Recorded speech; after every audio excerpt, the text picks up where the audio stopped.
kan Argo jalan, jadi ada untungnya dikit.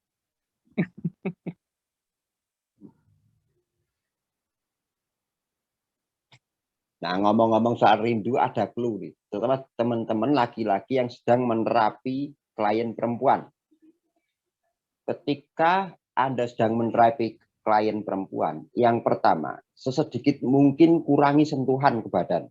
Itu satu. Ini tidak terkait moral, tapi terkait auto anchor. Jadi kadang-kadang sentuhan kita, apalagi lawan jenis, laki-laki perempuan, perempuan ke laki-laki, kadang-kadang akan jadi langsung jadi anchor, Pak. Walaupun kita nggak sengaja. Yang berikutnya lagi, yang kedua, hindari mengatakan bersama saya Anda nyaman. Iya. Jadi kata-kata itu tolong dihindari. Kalau itu kita ucapkan pas masuk ruang hatinya terdalam, kangen beneran, Pak. Serius. Saya sudah sengaja mencoba berkali-kali. Kalau saya gini, Gus, kalau nerapi cewek ini, ya perempuan, saya bayangin dulu istri saya di dada saya. Iya, Pak. Sehingga aman lah. Pantes, saya yang salah selama ini. Saya bayangkan wajah istri saya di muka dia, Pak. Jadi saya yang salah selama ini berarti. Pantes setiap kali ketemu pasien perempuan kok serasa istri sendiri. Ya itu intinya nggak ada kaitan dengan moral atau menyentuh lawan jenis, nggak ada. Tapi kadang-kadang lawan jenis itu punya sensasi tersendiri ketika menyangkut sentuhan. Ya kita semua harus mengakui itu kan. Nah, ketika dalam terapi, kadang-kadang itu akan memicu menjadi anchor tertentu. Terutama pada klien-klien yang mungkin sensitif secara seksual. Kita kan nggak ngerti tuh. Mana yang sensitif, mana yang enggak. Yang kedua tadi, menghindari kata bersama saya Anda nyaman. Itu dihindari betul itu. Kalau perempuan yang lagi rapuh, lagi kangen, patah hati, itu kena kata-kata itu, ngeri Pak. Bisa di SMS terus sampean. Bapak lagi sibuk tidak? Saya terus curhat tiap harian gitu. Iya. Nah, mulai itu. Iya, betul. Ya, Bu Keri. Iya, betul. Tidak, barusan security saya suruh beli gorengan. Dia bilang gorengannya sudah ada. Maaf, Nggak apa-apa, Pak. Nggak apa-apa, Bu. Penting gorengan itu bagi penggemukan badan. Bukan ini apa security, Gus lagi piket di depan. Saya bilang beli gorengan kalian, saya bilang gitu. Dia nawarin saya di belakang. Saya bilang gitu, enggak. Makasih. Saya sudah gendut, Gus. Enggak apa-apa, bagus gitu, Bu. Malah security-nya double kan? Iya, yang punya sama di depan. Ya, yang punya sama yang di depan. Security-nya double. Takut semua yang mau ngangkat kan keberatan. Tapi saya suka loh badannya Bu Keri, keker.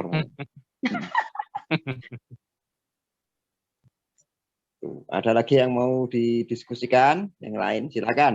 Kita ngobrol bebas. Nanti kalau saya nggak bisa jawab ya saya nyerah. Jadi pesan untuk teman-teman semua debunking itu teknik membongkar gimmick itu, trik-trik sulap untuk dukun-dukun itu di YouTube lengkap, Pak. Jadi Anda tinggal nyari.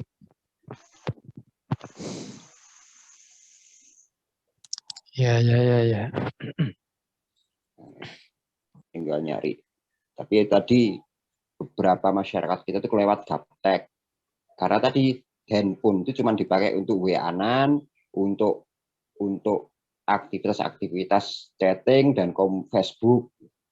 Nah, ketika mereka menonton YouTube pun paling musik-musik, lagu-lagu, informasi, teknik, teknologi jarang mereka buka. Jadi walaupun ini mudah diakses orang, masyarakat kita banyak yang nggak ngerti, Bapak Ibu. Maka banyak yang ketipu. Iya. Banyak yang ketipu. Cuma kan narasinya sih, Gus. Untuk narasinya bikin kita yakin. Teman-teman sudah ada yang praktek gendam belum, Gus ini? Ada yang cerita belum? Gendam itu ahlinya di sini. Yang udah saya pastikan lulus ya, Pak Tri. itu tukang gendam, Pak. Terus ada lagi Pak ini sing Cirebon itu Pak Toto. Pak Toto. Saya Gus. Lah Pak Bukeri itu pernah Gendam tukang emas saya. serius itu gendam Iya, di tukang emas. pasar. Kebangetan itu. Bu Keri Toko pakai emas, model yang kayak gimana, Bu? pakai uang Pak, saya pergi beli emas. Oh, Nah, itu bukan gendam itu. Ngentak-ngentak duit. Lo kan Namanya takut dhisik barter itu, Bu. dimingi-mingi dhisik dikek duit, aku dikek emas toh, Pak anu Gus. Iya. Bu, Kalau sampean tahu disetrum? kesetrum tahu tapi disetrum enggak. Ya besok kapan-kapan tak gawe no aki ya. Iya ya, di spot ya. Jadi gendam itu sangat sederhana, tetapi kepercayaan diri kita, totalitas kita harus maksimal, Pak. Kalau mensugesti orang biasa saja kita masih terbata-bata, gendam itu jadi sulit. Karena gendam itu butuh betul-betul mengalir natural dan tidak seperti dibuat-buat. Jadi komunikasinya harus betul-betul lancar. Nah, itu yang kadang-kadang kita susah. Kalau dalam tingkatan yang profesional, tidak lagi bahasa lisan yang dipakai, tapi bahasa gestur. Itu jauh lebih sulit lagi. Misalnya saya pas kayak waktu Pak Afifi, Pak Isol di Jogja itu, ya betul 2 pedagang Pak tak kuras kaosnya nggak bayar. Mereka bingung teknik apa yang saya pakai, rahasia tak bilang gitu.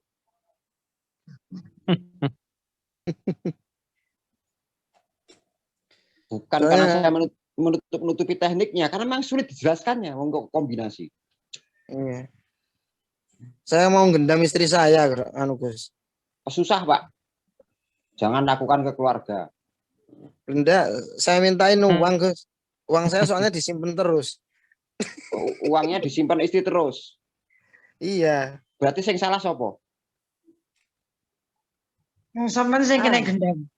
Berarti sampean yang selama ini kena gendam sama istrinya kok. Dokter Cahya ini loh. Dompet. Iya, Dokter Cahya itu dompetnya punya kantong khusus. Oh gitu ya Gus ya? Oh iya.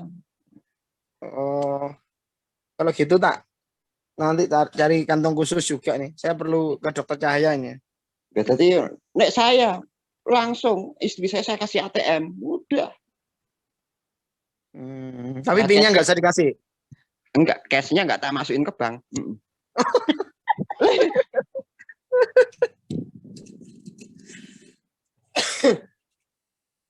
Gitu toh Pak harus. Pak. Jadi caranya kita itu ojo lah nek kayak gitu-gitu itu enggak bisa, enggak usah diutek-utek. Wong istri itu kita komunikasi baik-baik aja uangnya mesti keluar kok. Yang banyak itu laki-laki ke perempuan kok, bukan perempuan ke laki-laki. Iya. Enggak iya. Perempuan tuh kadang-kadang walaupun mulutnya banyak tapi tangannya ngulur. Nah, tapi kalau laki-laki mulutnya sedikit, wah duitnya rapet. Termasuk saya. Terus kan saya loudspeaker ini, istri saya senyum-senyum terus. Iya, kalau dia senang pasti tumpah itu Pak uangnya Pak. Ya karena tahu gurunya bener ngono lah. Wah, merasa dibela ini. Ya bukan dibela, memang begitu kok Pak. Coba perempuan jangankan cuman uang, nyawanya lebih besar duluan kalau ke suami. Lah kita.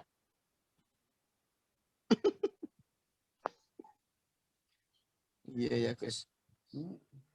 Makanya mawas diri, ayo kalau hidup berpasangan saling memuliakan, melihat kekurangan kelebihan masing-masing. Kita diciptakan berpasangan karena memang beda, jadi jangan diharapkan sifat istri Anda atau suami Anda sama seperti Anda, tidak mungkin. Tidak bisa. Iya. Yang penting triknya yang kemarin itu jangan dikeluarkan di sini Gus, soalnya loudspeaker. Oh, itu yang masalah bonceng cewek cantik tadi. Iya.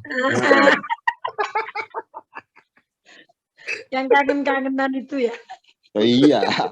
Oh, itu jurus sakti saya itu. Dan berkali-kali saya sebagai istri saya masih kena terus.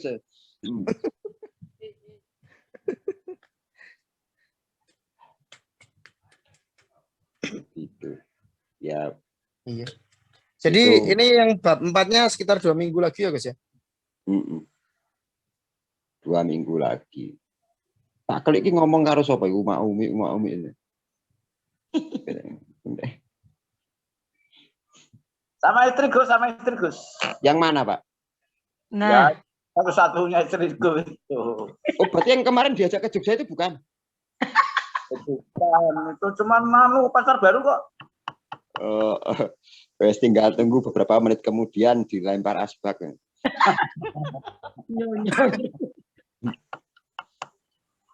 Oke. Jadi intinya beberapa teknik kan teman-teman sudah menguasai itu untuk gendam segala macam. Nah, itu kita gunakan latihan dulu dengan cara membuka berita-berita di koran. Kemudian Anda analisis teknik apa yang digunakan oleh pelaku gendam. Kebanyakan yang masuk koran itu bukan pelaku tunggal. Dari banyak kasus yang saya baca, baik dari internet atau koran langsung, kebanyakan berkelompok, Bapak Ibu. Nah, nanti Anda mencoba mencermati teknik apa yang dipakai, berapa waktu yang dibutuhkan, terus alurnya bagaimana. Nanti setelah teranalisa, Anda rumuskan dia pakai pendekatan apa dari 3 pendekatan yang kita ketahui. Tuh. Contohnya ke adiknya Pak Arisona itu. Begitu kemarin saya pikirkan lagi setelah pelatihan, saya yakin kok bahwa adik Bapak langsung keluar waktu itu. Tidak lagi terburu-buru keluar, tidak lagi menengok ke arah uang keluar. Kelihatannya begitu. Iya, cuma nekan kalau berdasarkan dari CCTV-nya itu nekan nomor PIN, terus nekan nominal, habis itu ambil ATM udah keluar. Iya, ya udah itu pasti itu udah. Iya. Dia menggunakan teknik waktu itu merasanya apakah uangnya tadi sudah diambil apa belum itu ingatnya sudah beberapa hari gitu. Iya, itu trans, Pak. Dia kena unsur tergesa-gesa. Jadi senggolannya itu begitu dia sudah masuk ATM, orang itu di belakangnya, terus jalan gerak gitu, seolah-olah orang itu di ATM sebelahnya tapi posisinya nyenggol. Jadi ada di ATM sebelahnya, nah terus adik saya tuh nombor PIN, terus ambil ATM-nya keluar, terus orang itu ngambil yang uang itu baru keluar. Terus waktu di ATM sebelahnya, si orang ini nengok terus ke arah adik Bapak enggak? Kayaknya nengok juga, Gus. Nengok. Nah, jadi itu loh rumusnya. Rumus migrasi ke teknik mekan itu dia di sebelahnya tuh nggak masukin apa gitu, enggak, cuma lihat ke samping gitu. Itu teknik ngepus orang tergesa-gesa. Makanya jadi orang ngojok mudah gusah-gusuh. Gagal fokus berarti. Iya, dialihkan langsung fokusnya seolah-olah dia harus buru-buru karena ada orang yang nunggu. Intinya begitu. Iya. Gus, kalau itu Gus, orang yang jualan kayak gitu Gus, kadang ada kan yang digoda dengan diskon tertentu atau apa, itu langsung membuat kita itu kayak tertarik gitu, padahal itu harganya pun sudah di up kayak gitu, itu termasuk model hipnosis atau gendam atau apa Gus? Ya hipnoseling ya kayak saya ini loh. Pelatihan murah 200.000, tapi bape 20. Lah 4 juta. Oh gitu. Pinter loh saya itu. Iya. Berarti kan dicicil Gus ya? Loh, lah. Bener lah. Pelatihannya 200 ribuan. Bape 20. Lah ya 4 juta. Iya. Ini sampai lo ke pekapusan KBK Argosatun, makanya jangan ikut lagi. Kita nunggu, Gus. Intinya itu. Ya sama, sebetulnya nggak semuanya nipu. Cuman itu strategi marketing. Jadi bukan, kita nggak bisa golongkan sebagai gendam ya. Ya. Terus yang berikutnya lagi, yang harus kita sadari, hanya di negara tertentu itu bisa berlaku. Di negara seperti apa itu berlaku? Di pola struktur sosial dominan. Jadi kalau teknik-teknik itu berlaku efisien, berarti mayoritas keyakinan orang sudah di level keyakinan sosial, Pak. Itu. Jadi kadang-kadang kita mudah sekali digerakkan oleh laju orang. Kalau di beberapa supermarket yang profesional atau department store, itu ada yang namanya dummy, Pak. Dummy itu gini. Misalnya saya pasang ya, saya ada pengumuman, Bapak Ibu hanya dalam waktu 2 jam diskon sekian untuk barang ini. Itu kemudian si dummy ini sekitar 4-5 orang yang dalam supermarket itu langsung bergerak seperti berlari, Pak, mendekati ke tempat pengumuman. Ketika vibrasinya kena yang lain ikut, Pak, itu, Pak. Padahal itu orang-orang disiapkan sama departemen store. Itu teknik marketing aslinya, Pak, bukan gendam. Nah,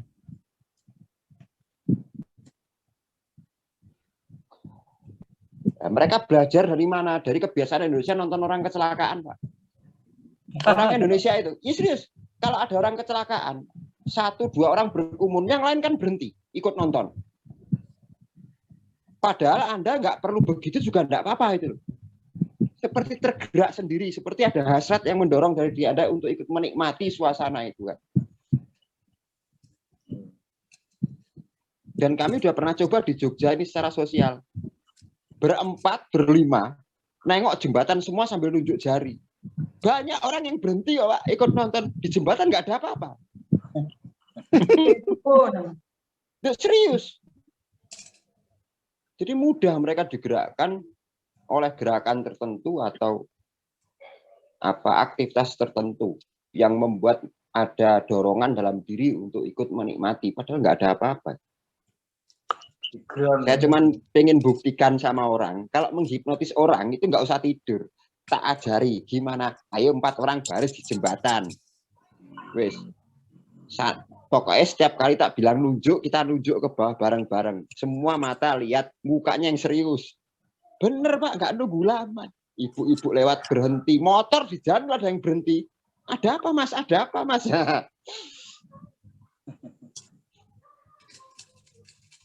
Enggak 1-2, Pak, yang kegendam, Pak. Rame itu. Ya nggak ada apa-apa, kita cuma nudingi kali.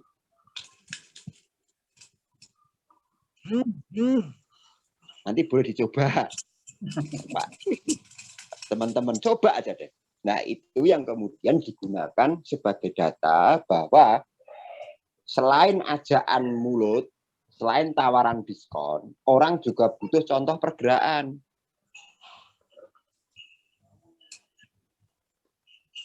Ini kalau di Indonesia relatif kurang begitu mempan, Pak.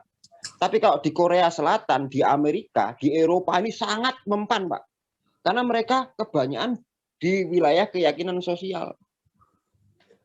Begitu ada diskon tertentu di sebuah barang, dummy bergerak, mereka itu berebut, Pak, nggak cuma berkerumun, bahkan sampai level rela berebut. Mungkin Bu Keri atau teman-teman yang punya pengalaman di luar pasti pernah mengalami seperti itu. Kalau Boxing Day habis Natal itu di Australia, subuh sudah antri itu kalau sepatu special merek ya.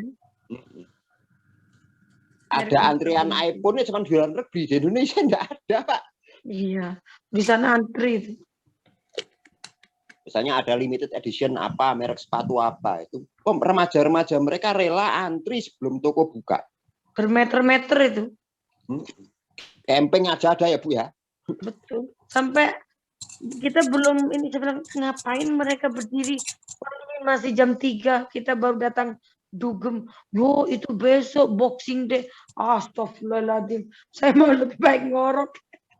Itu anak-anak sekolah itu ya kuliah udah antri itu rata-rata Cina, orang-orang dari Taiwan, dari mana.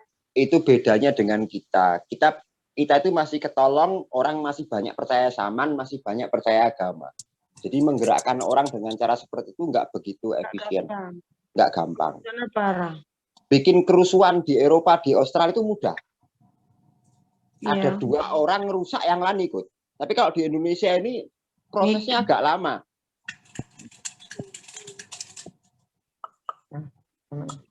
Kalau Itu di sana juga satu ilmu. ngantem kesempatan nyuri banyak. Bener. Dapur sendiri, hijau-hijau TDE. Jadi supaya teman-teman tahu bahwa negara-negara maju itu belum tentu tertunjukkan majunya lewat peradaban dan psikologis mereka. Jadi jangan kemudian kita menganggap apa yang mereka lakukan semuanya keren dan hebat. Banyak hal yang tidak hebat di sana, cuman kita nggak tahu gitu. Mobil-mobil itu aman di sini. Iya ya, orang kalau nyuri mobil di sana pakai kekerasan langsung terang-terangan pula. Siang Ya, berani, terus ini yang Gus, yang bolong parah berani. di sana itu, ya kayak contoh nih, kita shopping atau kita belanja atau kita renang, tidak boleh ada tas di tempat duduk. Intinya kalau kita taruh cuma tas kosong, tetap dobrak habis kaca kita. Jadi enggak sepadan. Jadi enggak ada tas.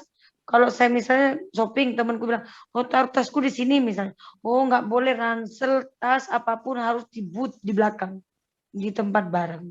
Kalau kelihatan dari luar kacaku habis nanti. Kaca dipecah. Pecah. Itu wajib itu kehilangan.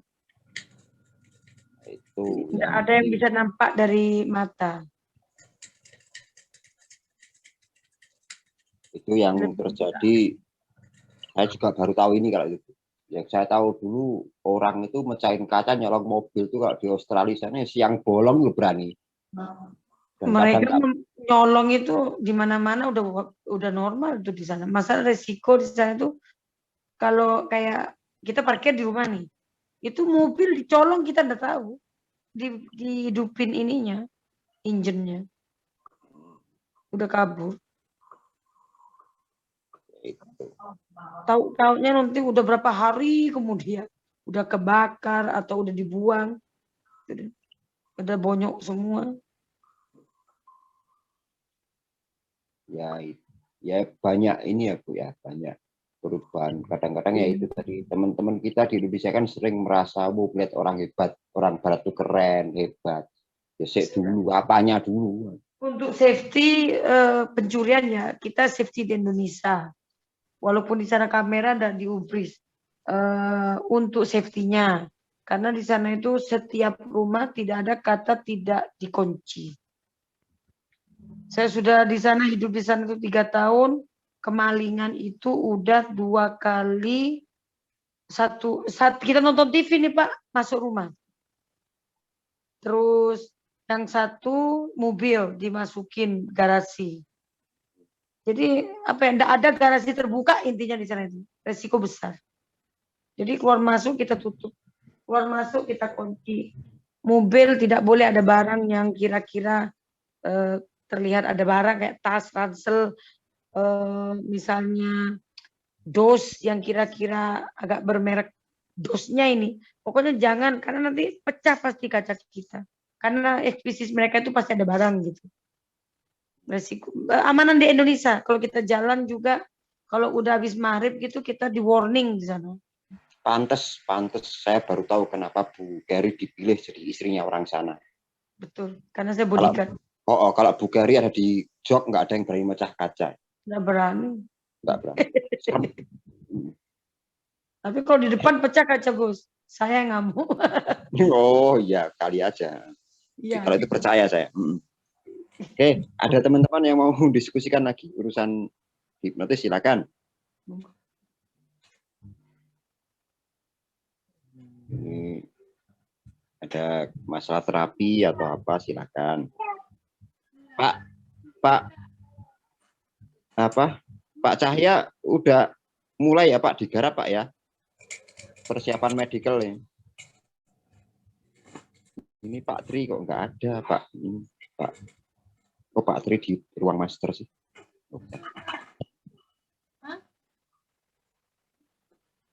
Terus Pak Huba itu teman-teman daripada pada penasaran tadi kasih tahu rahasianya Pak, itu kasihan mereka itu udah melas muka. Kita nunggu.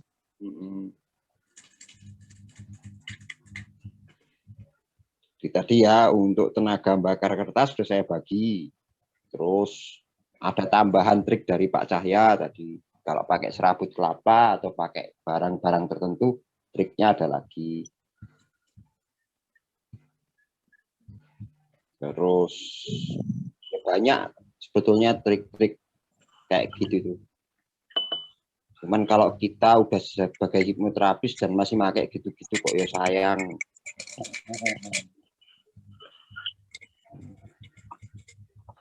Terus pas Pak Kli ada info pasien apa Pak? Biasanya pasiennya banyak Pak Kli. Wah, enggak Gus. Kalau ada mesti langsung tak infokan. Wih Pak Cahaya di ruang operasi ini. Ya. Tambahan apa Mas? Operasi. Itu loh medicalnya itu udah beres belum Pak materinya Pak? Kita tunggu ini. Belum buat apa-apa.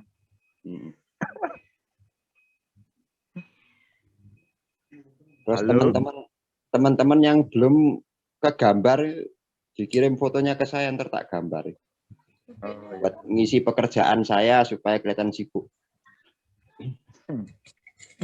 Lanjut Ya. Gus, saya nyambi Gus. Silakan Pak. Kalau keburu-buru Pak saya pasiennya cantik. Oke. Tuh, Pak Wayan ada problem lagi. Pak John. Cukup Gus, cukup. Nanti lagi tanya kalau memang penting. Oke, kemarin dia tak lihat Pak Acep langsung praktek bambu gilanya sukses gitu. Tadi kan pada nanya tuh Gus, kalau hipno istri bagaimana? Nah ini kan saya nggak ada masih belum di Indonesia. Kalau mau hipno gendam suami gimana Gus? Jadi gini, saya kasih rahasia tapi cuma malam ini, besok nggak tak ulang lagi ilmunya ya. Ya. Cuman malam ini. Ingat Ini baik. ada rekamannya gak Gus? Enggak. Kok Jadi- ada rekamannya sih Gus, maunya Gus. Untuk tuh buat pasangan. belajar. Oh dengerin dulu. Ini kalau nggak denger lewat saya nggak ngulang. Oke. Untuk pasangan, baik itu istri ke suami atau suami ke istri, ada sebuah fakta yang harus kita terima bareng-bareng bahwa kita masing-masing sudah tahu persis kebiasaan satu sama lain dalam jangka waktu yang relatif lama. Maka menggunakan pendekatan konvensional tidak akan mungkin efektif. Kalaupun efektif, biasanya pasangan hanya pura-pura aja, tidak beneran. Salah satu teknik penanaman ideologi perubahan perilaku atau melakukan memasukkan data informasi tertentu pada bawah sadar pasangan, teknik paling efektif adalah perubahan perilaku ekstrim. Baik laki-laki ke perempuan maupun perempuan ke laki-laki. Saya contohkan. Ketika Pak Arizona duit jatahnya kurang. 3 hari berturut-turut setiap pagi Anda senyum-senyum sendiri aja sambil garuk-garuk tembok, Pak. Hari keempat Anda minta uang berapa saya dikasih. Boleh dicoba itu. Serius. Saya mendengar dari dikasih tuh Gus. Serius, boleh dicoba. Jadi perubahan perilaku ekstrim yang memaksa pasangan kita mengamati jangan nggak ekstrim. Kalau perubahannya nggak ekstrim, pasangan nggak akan aware itu. Berarti itu dikasih karena takut kita stres ya Gus ya? Terus apapun Iya. alasannya, penting kan tujuan terus apa ya kan? Oh iya. Waduh, suamiku nggak tahu kasih uang gila ini. Jadi kayak orang ini saya nanya untuk suami. Contohnya, saya kan cerewet orang. Yang laki-laki kelewatan, saya cerewetnya minta ampun.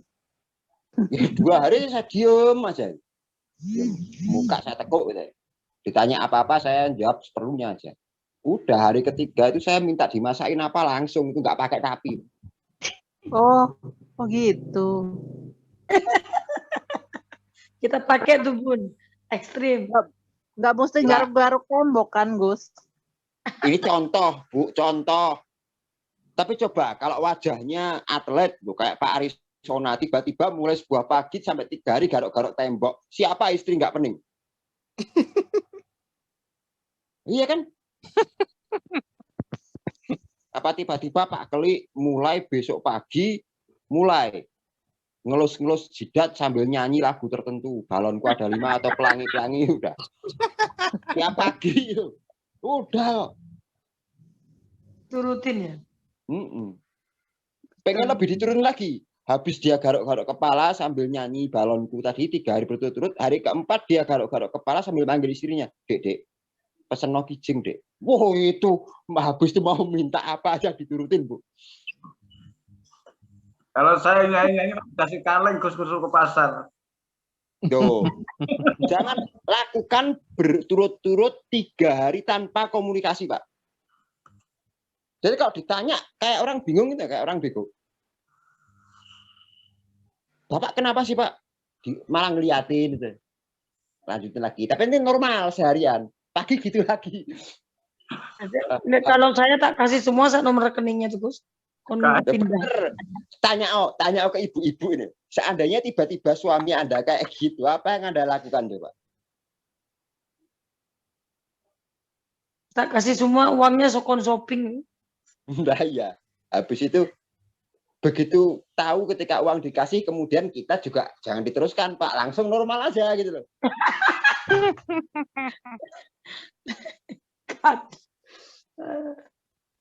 Ini dulu resepnya kakek buyut saya kalau pengen kawin lagi. Dan sukses. Waduh. Kalau Ya, satu sekarang punya kakek buyut 2. Itu istrinya 4 semua, Pak. Gus Ajun masih berapa, Gus? Saya yang ketahuan terdata ya 1 ini. Biasanya nurun Gus, genetik gitu. Enggak. Saya termasuk aliran yang tidak setuju dengan membagikan waris terlalu banyak. Jadi satu aja istri, yang lain menyesuaikan. yang lain menunggu. Termasuk hubungan saya dengan Bu Keri, Bu Sita kan nggak ada teman-teman yang tahu. Saya nunggu itu tiap jam itu kok malam kok ada live enggak ya gitu. Saking kangennya tuh kok. Saya juga kadang-kadang kangen Bu kalau pas butuh duit. Kangen ibu saya. Tuh. Intinya tekniknya itu cuma itu, Pak. Sepele, sederhana. Tapi di pasangan pasti kena. Terus kebanyakan kelemahan kita setelah belajar hipnotis. Anda belajar level 1, belajar level 2. Pulang-pulang cerita dan pingin langsung mempraktekkan ke istri atau anak. Betul? Selesai. Nah, udah itu hindari kebiasaan kayak gitu. Di antara beberapa teman yang sukses melakukannya paling bisa dihitung 2-3 orang kok. Termasuk Pak Agus sukses. Sisanya komplain, Pak. Saya coba ke istri kok nggak bisa, Gus. Ya, karena mereka tiap hari ketemu Anda. Berarti Pak Klik guyu ngakai berarti termasuk wis sing jajal gagal. Iya, Gus. Saya istri saya nggak mau, Gus, kalau di hipno. Nggak mau, Pak. Tapi coba kalau pakai teknik yang terakhir tadi, mau nggak mau lah tetap kena, Pak.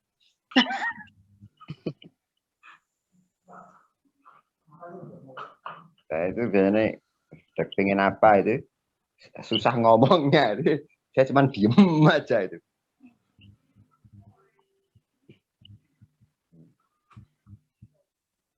Nah, dulu waktu zaman saya masih belum nikah, ya itu udah diem kalau banyak ganti suara apa gitu.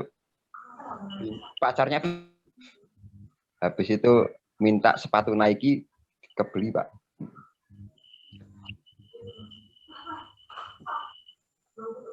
Iya. Jadi sugesti tidak harus sesuatu yang terkonsep, tetapi sugesti itu paling efektif.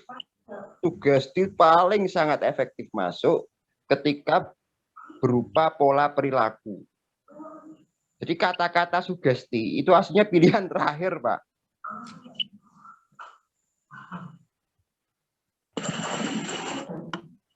Tuh. Terus contohnya nih, orang trauma kecelakaan. Ya kan? Kan banyak tuh pasien trauma kecelakaan.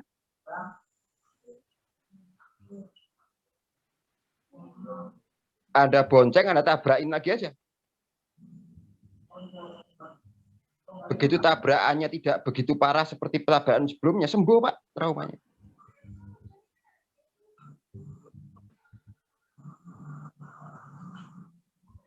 Jadi kadang-kadang tindakan dan perilaku itu jauh lebih efektif. Nah, kalau di pasangan, kata-kata itu saya pastikan tidak mempan, Pak. Kenapa? Karena entah kenapa ini, boleh dicoba di riset. Seperti apapun seorang pasangan mencoba untuk menyamakan persepsi, mereka selalu punya sifat yang berkebalikan, Pak. Kalau Anda punya suami, punya istri, lihat aja sifat Anda bagaimana, suami atau istri Anda pasti kebalikannya deh. Makanya kadang-kadang komunikasi verbal dalam keluarga itu sebetulnya pilihan terakhir. Sentuhan, kasih sayang, perhatian, peran, itu jauh lebih efisien, lebih efektif. Kenapa bisa kebalik gitu Gus ya? Itu saya sampai sekarang nggak bisa nemukan, Pak. Karena saya lihat, serius, saya pernah lagi punya istri 3, Pak. Punya istri 3 dia. Hah? Jadi istrinya itu, istri pertama, kedua, ketiga itu sifatnya beda semua. Begitu saya lihat dia berkomunikasi dengan masing-masing istrinya, si cowok ini seolah-olah jadi 3 orang, Pak. Jadi dia tiba-tiba seperti punya sifat yang berbeda pada setiap istrinya ini. Ini Hampir sebabnya, semua begitu Gus ya? Iya, sebabnya apa saya enggak bisa ngerti. Makanya kalau Anda ingin jadi peramal pura-pura, gitu ya, Anda ketemu cowok atau cewek nih, dia udah punya pasangan. Lihat aja sifat-sifatnya. Anda balik, Anda ramalkan itu pasti sifat pasangannya udah.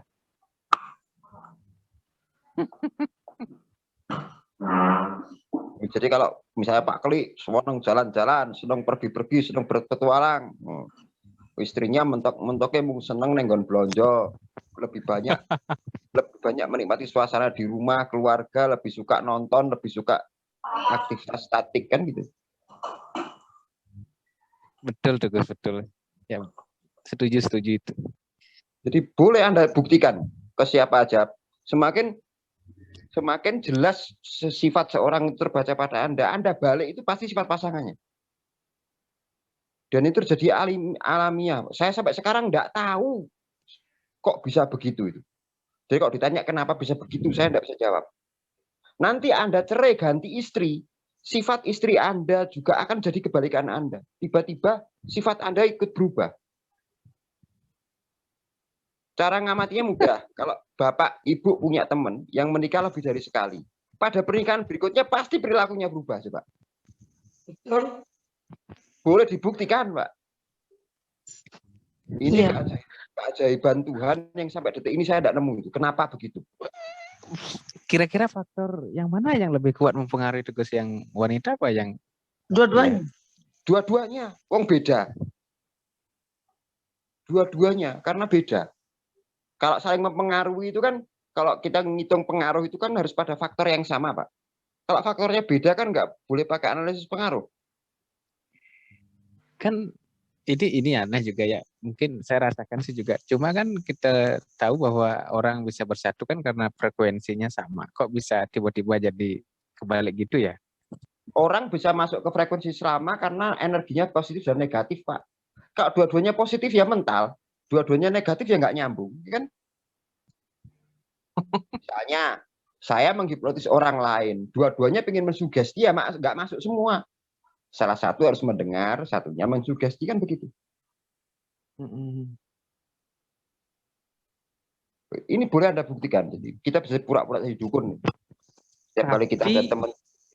Ya, ketika Gus Hacin mengatakan bahwa di dalam satu frekuensi itu karena ada positif dan negatif, nah kalau itu bersatu umpamanya dia kan kalau seperti listrik kan bisa menyala. Kalau sudah umpamanya menyala gitu apa tidak mungkin itu tidak ada perbedaan Gus ya? Ya menyala itu artinya harmonisasi, Pak. Harmonisasi itu bukan karena barang yang sama, kan? Iya, ya, Iya. paham. Paham, saya paham. Makasih, Gus, makasih. Harmonisasi itu selalu terbentuk dari unsur yang berbeda. Kalau sama namanya seragam. Nah, itu kemudian boleh nanti Anda lakukan untuk komunikasi pada pasien. Saya sering pakai teknik ini. Ada perempuan mengeluh tentang suaminya, curhat pasien kan. Oh, sifat suami bapak ibu begini ya. Loh, kok tahu, Gus? Wah, tambah percaya dia sama saya kan. Padahal cuma dia aja tak balik. Iya. Itu efektif, Pak, untuk membangun komunikasi pada klien.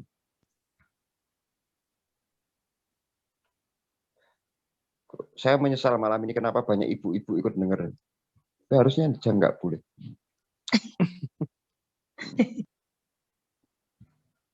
Jadi tekniknya itu. Ya, Anda bisa lihat Gus Atun lah, orangnya seenaknya sendiri, cerewet. Istri saya itu pendiam dan tertib, udah gampang tuh, tinggal dibalik.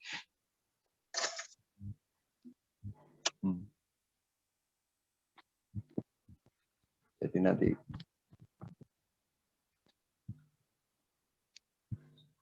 itu kita bisa. Iya Pak Ali. Itu beda barang wadi namanya Gus, waduh. Mesti tepat itu sih jadi masalah itu. Ngawur yang tepat. Loh, gimana? Wong memang itu keajaiban Tuhan, Pak. Yang saya sendiri nggak tahu sebabnya. Sifat saya dulu setelah menikah dan sebelum menikah itu udah banyak yang berubah kok. Coba Anda lihat diri Anda sendiri. Anda sebelum menikah dengan setelah menikah pasti banyak penyesuaian kok. Siapa yang dulu? Siapa yang menggerakkan? Saya tuh nggak pernah ngerti. Judulnya bisa diceritakan, sudah dijelaskan ya. Iya.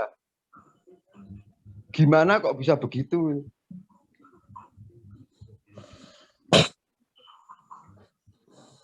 Saya dulu sebelum menikah maniak baca, Pak. Menikah nggak seneng baca. Jadi banyak yang berubah. Berarti istri yang senang baca berarti Gus ya? Ya Pak. Bener Pak. Iya. Iya. Terus walaupun persamaan sifat bisa berbeda, tapi perilaku bisa sama Pak. Karena beda ya. Misalnya sama-sama seneng kucing gitu. Itu kan bukan sifat, tapi perilaku. Sama-sama seneng makan apa itu bukan sifat, tapi cara memilih, cara melihat, perspektif hidup itu yang nanti berkebalikan. Iya. Dan Anda buktikan aja omongannya Gus Atun ini bener apa enggak? Buktikan. Nah, betul, saya alami itu. Banyak kok benar, betul. Saya amati juga begitu, Gus. Itu kan juru saya nerapi istrinya Pak Wayan kemarin bisa ngobrolnya enak. Tinggal gimana cara saya ngobrol ke Pak Wayan, saya balik pasti masuk. Dia nyalain saya terus.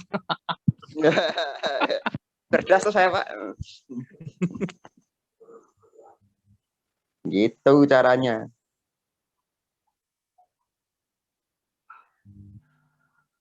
Nanti. Dan kalau kita pengen pasangan kita berubah, jangan dengan mulut, jangan dengan nasihat. Berarti kan udah tahu rumusnya nih.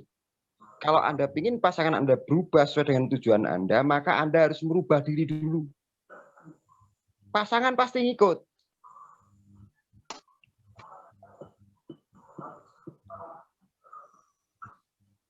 Berubahnya gimana tuh, Gus? Contohnya, Anda pengen istri Anda rajin. Sejak hari itu jangan terlalu semangat ngapa-ngapain. Nunggu seminggu lah dia jadi ngapa-ngapain, Pak. Karena pening mikirin Anda ngorok terus. Loh iya kan? Itu contoh kasar ya, Pak. Nah, contoh halus ya bisa macam-macam. Misalnya kita pengen dia lebih perhatian sama lingkungan. Kita coba setiap kali ada tamu, kita akan melihatkan perilaku malas nemuin. Ntar dia akan maju ke depan, mulai buka pintu, mulai nyapa orang.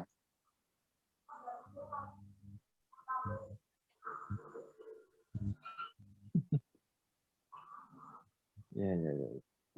Jadi, ya Bapak Ibu di sini jangan terlalu ngotot untuk pengen rapi pasangannya.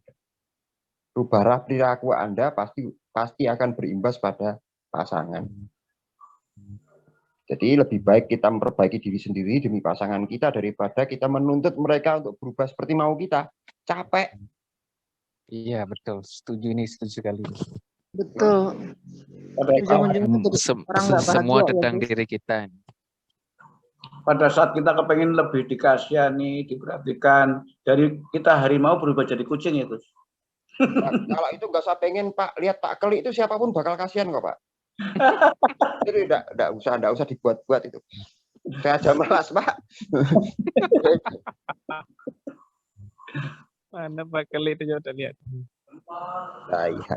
Jadi intinya betul yang dibilang Pak Keli tadi. Iya. Mari kita kadang-kadang kita pengertian pasangan, ngerti. Ya mereka mana mungkin ngerti kita, Pak? Nggak akan. Nggak akan. Karena sehebat apapun kita bisa melihat orang lain, membaca perilaku orang, membaca modalitas orang. Hati orang adalah wilayah rahasia Tuhan, Pak. Nggak ada yang bisa ngertiin itu, nggak ada.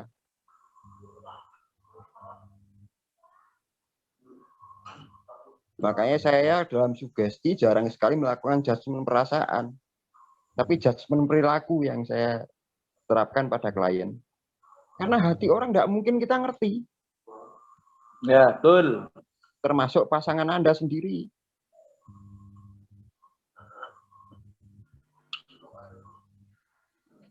Dan untuk ibu-ibu yang perasaannya halus, biasanya Anda akan punya suami bebel. Maka besarkan hati Anda.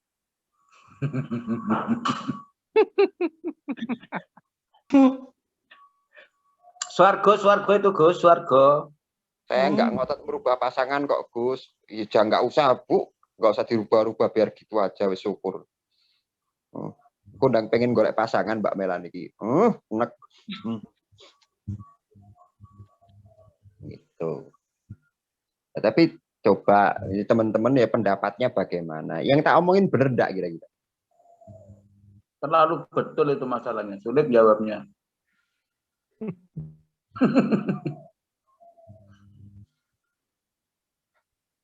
Nah, ini kan hal sederhana, tapi banyak dari kita yang lupa. Mungkin karena terlalu mudah. Jadi kenapa Gus Acun kok banyak menggunakan pendekatan-pendekatan yang mudah dan sederhana? Karena orang kebanyakan lebih mengingat hal yang pelik daripada hal yang simpel. Padahal dasar dari semua terapi jiwa adalah nilai-nilai sederhana dalam hidup Bapak Ibu. Bukan nilai berat. Bagaimana orang menata hati, melaksanakan hidup sehari-hari, kebiasaan hidup, itu yang paling banyak membentuk pribadi Anda, bawah sadar Anda. Bukan konsep, bukan ilmu. Tapi perilaku dan penerapan hidup sehari-hari, itu yang paling besar membentuk karakter seseorang. Jadi wajar wae nek ono wong ahli agama kok korup, ono orang penjahat kelas berat tapi dia seneng nolong orang lain. Ya karena nggak ada hubungannya ilmu dia dengan apa yang dia terapkan dalam hidupnya sehari-hari.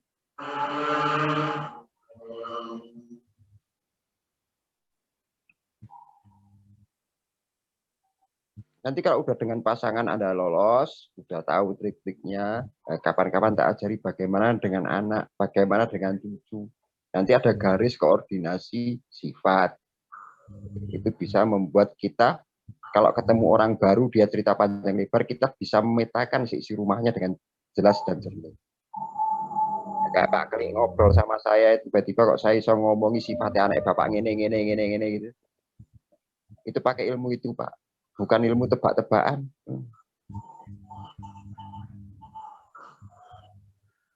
Nah, syaratnya bisa paham itu ya kita teliti pada hal yang kecil-kecil. Jam terbang. Jadi nek ikut ke satu ini ojo capek. Oke, ada pertanyaan enggak teman-teman? Kalau enggak saya tutup, saya tak balik nge-game lagi. Tadi nge-game saya diganggu istri saya. Ada yang tanya di grup.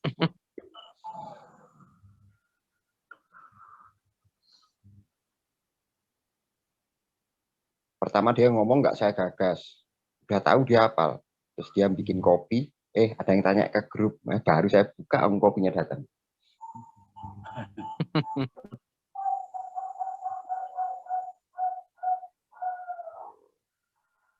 Wah. Gus, Ya aku silakan. nanya. Tapi itu tadi waktu Gus Acun nyontohin itu supermarket, itu memang ada petugasnya khusus yang dipasang untuk lari gitu ya. Itu apa namanya? Itu namanya apa? Dummy, Bu. Dummy ya? Dummy itu Tulisannya contoh. Sampel itu dummy namanya kalau bahasa Inggris. dummy ya? Dummy itu contoh atau sampel. Jadi dia gunakan dari istilah kata dasarnya ya dummy memang. Contoh, sampel. Nah, kalau dibuat lebih detail namanya prototype. Kalau nggak detail, dummy namanya. Jadi handphone plastik yang nggak ada mesinnya dipasang di counter-counter itu namanya dummy.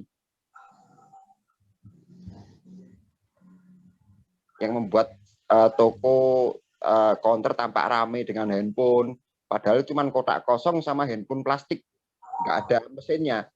Itu namanya dummy. Colok, jontrot, pemikat itu sama itu.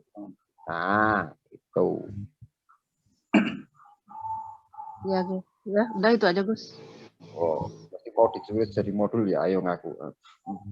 Kenapa? Mau ditulis jadi modul. Kok tahu sih? Ya, pengertian. Mau saya posting dong. Saya mau buat cerita nih, insight malam ini nih apa? Jangan kebanyakan insight, Bu. Pelanggar. Apa? Ya enggak lah. Enggak tiap hari lah. Insightnya jangan banyak-banyak.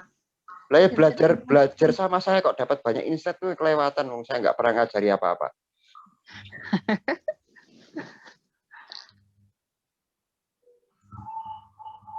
Nah, saya itu sering diajak istri saya. Ya kamu tuh ngajar kayak orang main-main. Kok ya orang percaya. Aku juga bingung, Bun.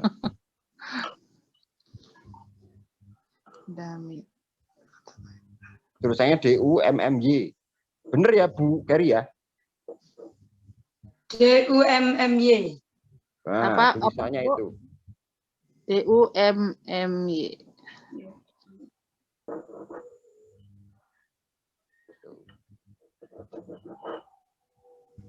Jadi bukan pengalih sebetulnya dummy itu. Cuman contoh teladan. Ada ya begitu di supermarket. Bro, kalau di supermarket yang profesional pasti nyiapkan, Bu. Kalau yang ada kayak misalnya midnight sale. Makanan aja itu contohnya makanan plastik, Bun.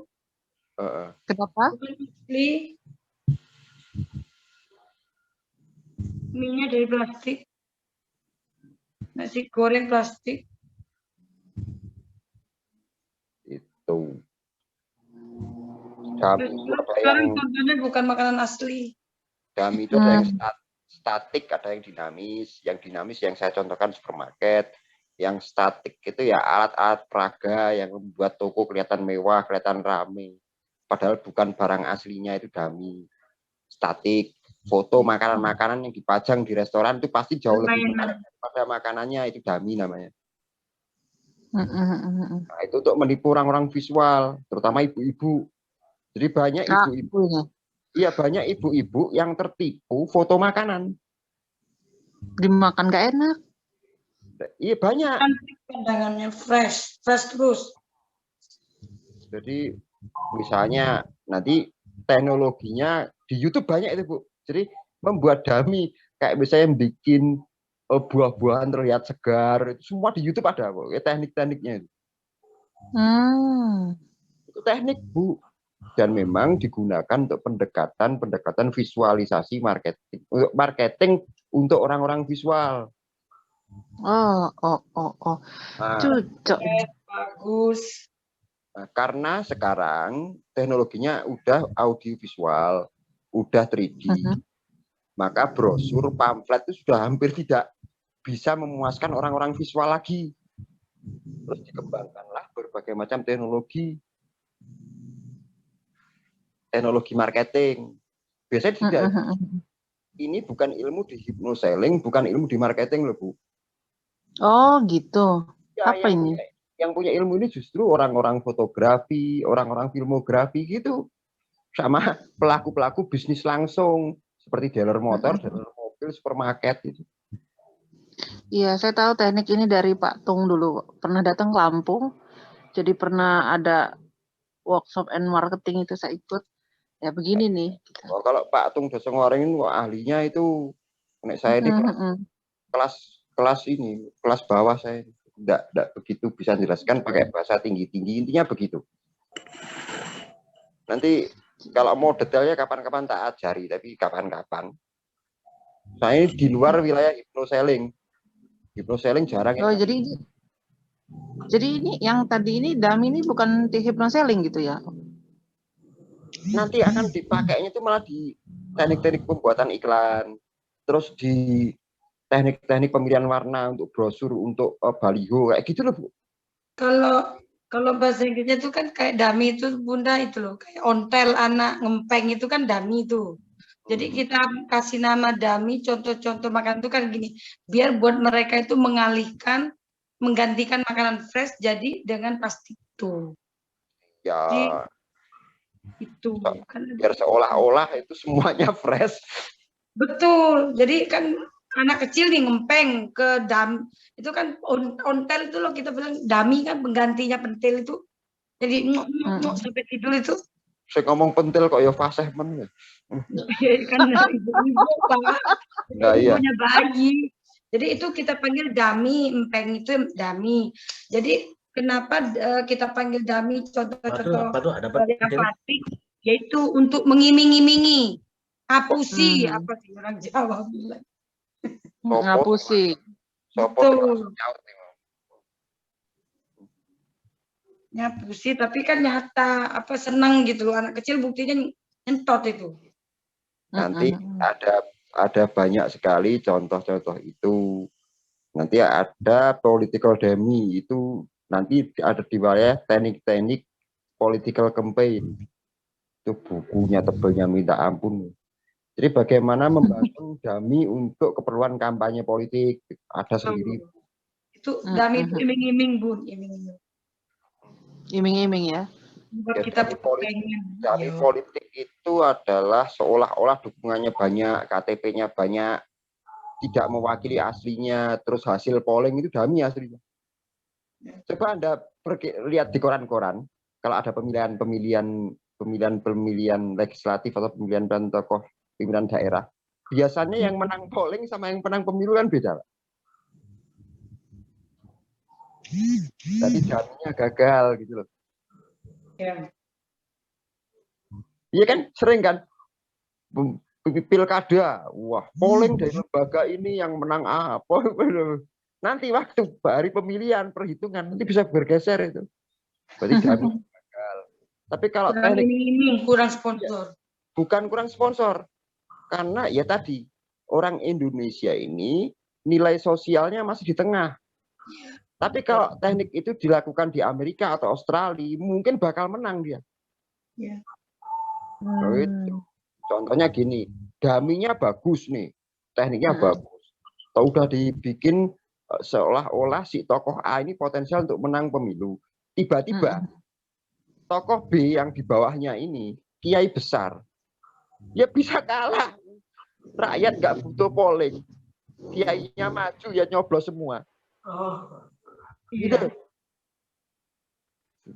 Jadi kalau kita ngomong ke gerakan sosial, berarti kan gerakan sosial analitik. Tapi yang ngurusi samar dan ngurusi orang